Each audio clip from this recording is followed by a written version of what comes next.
Si Emeline Ibalier. Sige po, buksan niyo na po ang inyong mikropono. Pwede na po kayo magtanong. Hello po. Hello. Good evening po, Paz. Paz, it's a privilege po na matawag ninyo. Dati pa ako nag-ano pero hindi ako maano. Tapos po, Paz, na-inspire po ako dun sa unang panonood ko po nung Katapusan ng Mundo ninyo. Kala ko po movies lang talaga siya. Sabi ko maganda yata to. Tapos, from then on po, nakikita ko na po, napapanood ko na po sa YouTube yung mga sa Katapusan ng Mundo ninyo. Tapos marami po talaga akong natututunan po. Salamat po sa Lord at salamat din po sa inyo sa paggamit po ng Lord sa buhay po ninyo. Glory. Amen. Glory to God po. Opo, glory to God po, Pas. Tanong ko lang po, tungkol po dun sa mga fiestas, di po ba? Kasi po usually, ang fiestas po kasi sa amin sa Leyte po is May. So, pag nagpupunta po kami doon, kasi po di po ba sabi nga po is yung mga fiesta po is sa mga Diyos-Diyosan po yan.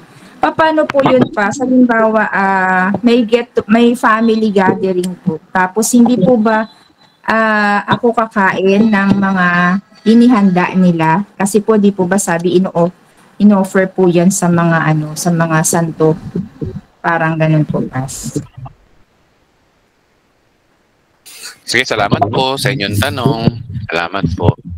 So, ang tanong ni kapatid, kung na-offend ba ang Diyos? Tama ba kapatid kung na-offend ba ang Diyos kapag kumakain tayo ng pagkain daw na inihandog sa Diyos-Diyosan? Tama ba kapatid? Yun ba yung gusto mong ipahiwatig sa tanong? Opo. Kapatid? Hindi na po ba tayo kakain ng mga ganon sa mga fiestas po? Okay, salamat. Sige po. Sagutin po natin.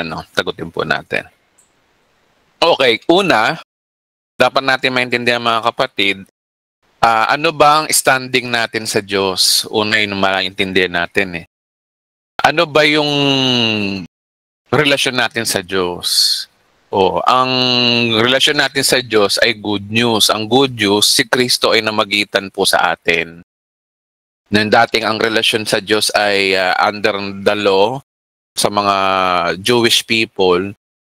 Pero ngayon, ito yung pangako kasi ng Diyos sa bagong tipan, sa mga nakay Kristo. Kapag nakay Kristo ka, ito yung pangako kasi. Sabi rito, Romans chapter 8 verse 1. Alam na ito ng karamihan. Sabi rito, kaya nga hindi nahahatulang maparusahan ang mga taong nakipag-isa na kay Kristo Jesus. So, ibig sabihin, maliwanag po dyan na ano man yung ginagawa natin, hindi na tayo hatulan ni Kristo para tayo parusahan. Kasi nagkasundo na po ang Diyos at ang tao sa pamamagitan ni Kristo. Ito ay pag ikaw ay nanampalataya kay Kristo, ang pangako ng Diyos sa iyo ay kay pinatawad, pinagpalat, pinaburan ka ng Diyos, banal ka na sa mata ng Diyos. So ibig sabihin, anything under the sun, hindi ka nakahatulan ng Diyos doon.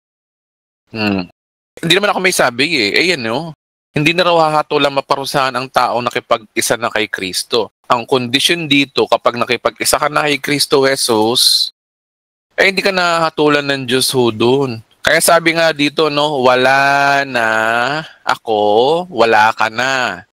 Wala na tayo sa kapangyarihan ng kasalanan at kamatayan sapagkat pinalaya na ako ng kapangyarihan ng Espiritu nagbibigay sa pamamagitan ni Kristo Jesus. Ang linaw, diba? So, tingnan nyo itong verse na to, wala na tayo dun sa bagay na maaring parusahan ka ng Diyos kung nagkamali ka.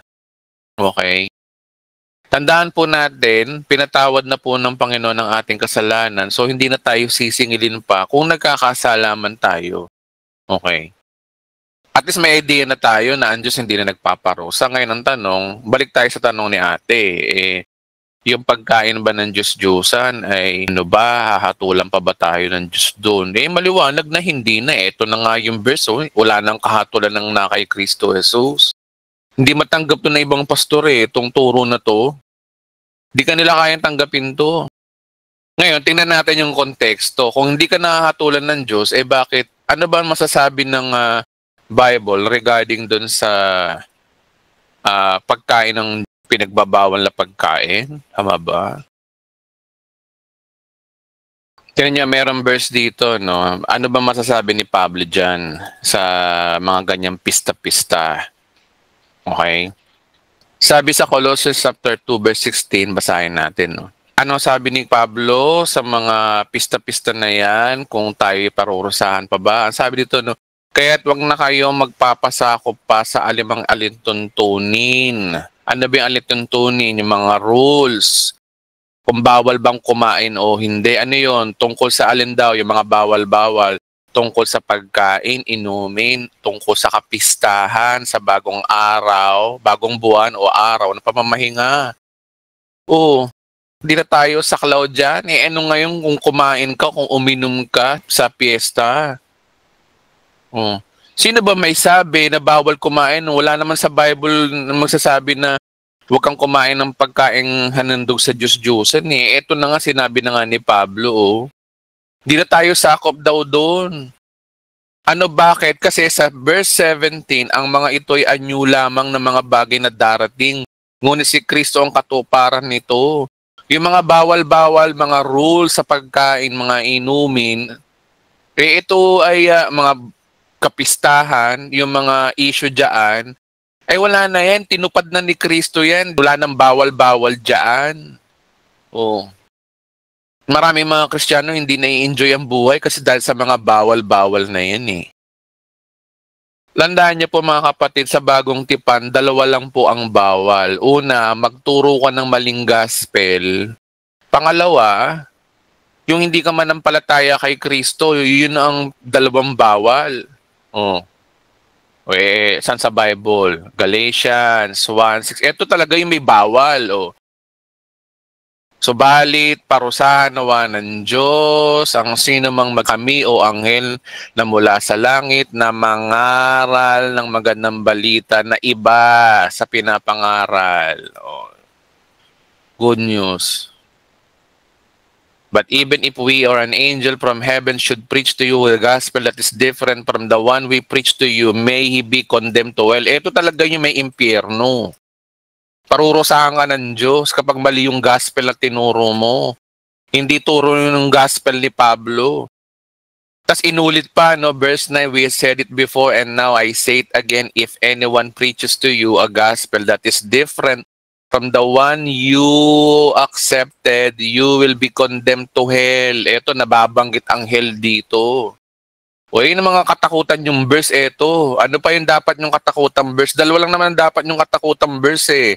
O ano pa, John chapter 3, verse 18, mga dapat yung katakutan. Sabi rito, those who believe in the Son are not judged. Hindi na raw hahatulan ng Diyos ang mga nakay Kristo na. Kaya nga sabi kanina sa Romans 8:1, there's no condemnation in Christ Jesus.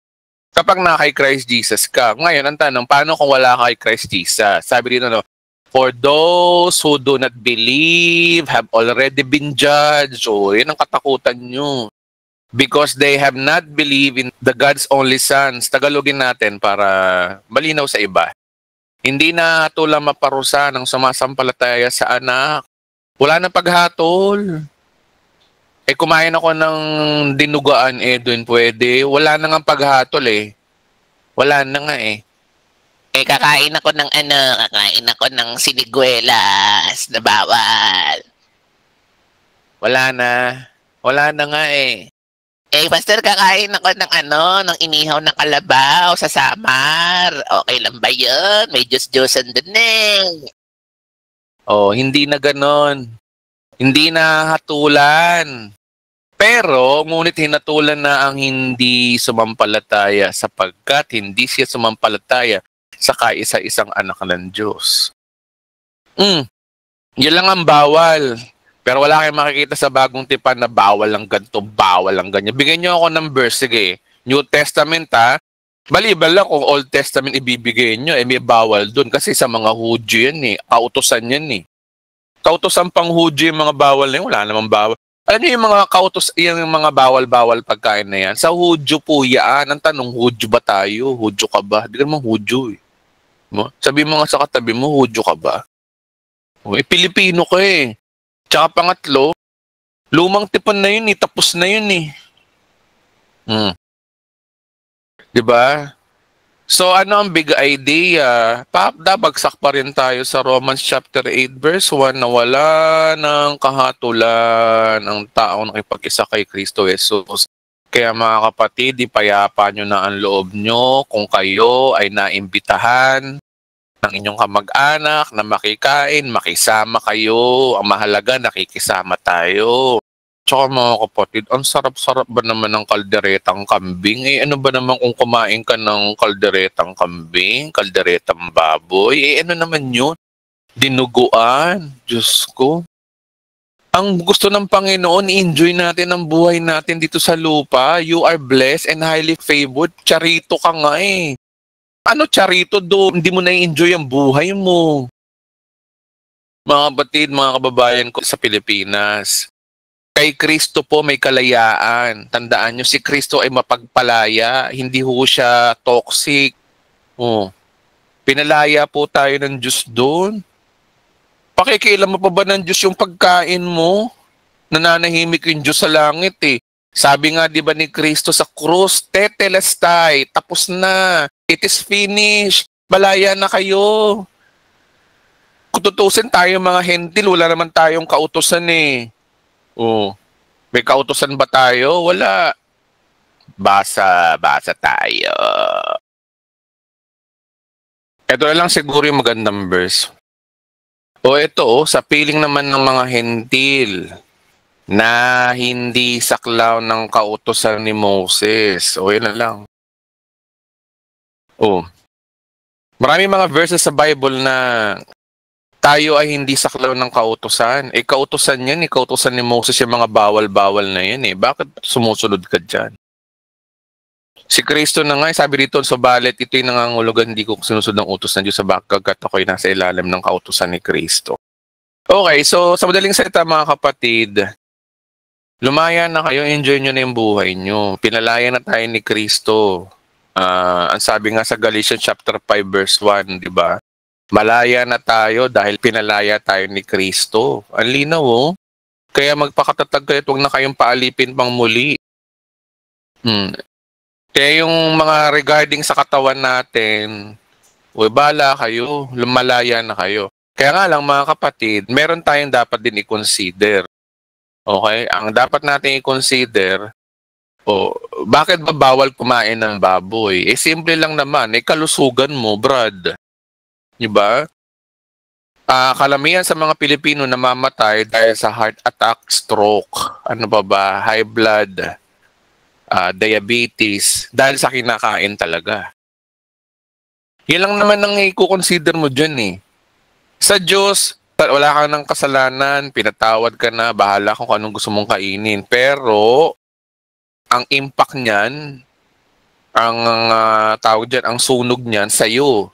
Ang tanong, kung medyo matanda-tanda ka na ng konti, nakagaya ko rin, tapos magkakakain ka ng magmukbang-mukbang ka dyan, magkakakain ka dyan ng hindi naman pala bawal, di abusuin ko na yung sarili kong kumain. Pwede mong abusuin, kaya nga lang, kinabukasan, yung mga kamag-anak mo, mga kaibigan mo, nagiinuman na ng kape at saka peace cracker doon sa bahay nyo. Gusto mo ba yun? Kung ayaw nyo mag-fish cracker at magkape-kape ang inyong mga kamag-anak dahil sa kakakain nyo ng bawal, bawal na pagkain sa kalusugan, wag na. Pastor Colossus 2:13, sige, wait lang. Salamat. Teka lang. Colossus 2:13, Kayong dating patay sa kasalanan, kayong mga hentil na hindi nasasakop ng kautusan, ay binuhay na kasama ni Kristo, pinatawad ng ating kasalanan at pinawalambisan lahat na naisulat ng alituntunin laban sa atin. Hindi nga tayo sakop ng kautusan, kautusan yung mga Diyos-Diyusan mga bawal na ganito. Kaya kapatid, masasabi ko lang dyan, maging malayan ho tayo. Lumaya ka po. Pwede kang kumain kung gusto mo ng mga ganyan. Hindi na na-o-offend ang Diyos dyan. Kaya nga lang, ang na-o-offend dyan yung kalusugan naman natin. Kung bawal sa yung mga bag na pang-medical, bahala ka. So, yun lamang po kapatid. Nandiyan pa ba si kapatid na yun? Yung nagtanong. Yes po, Pastor. Salamat po for enlightening. Salamat po. Okay, God bless stay po. blessed po. Stay blessed. Salamat. Salamat po, Pastor.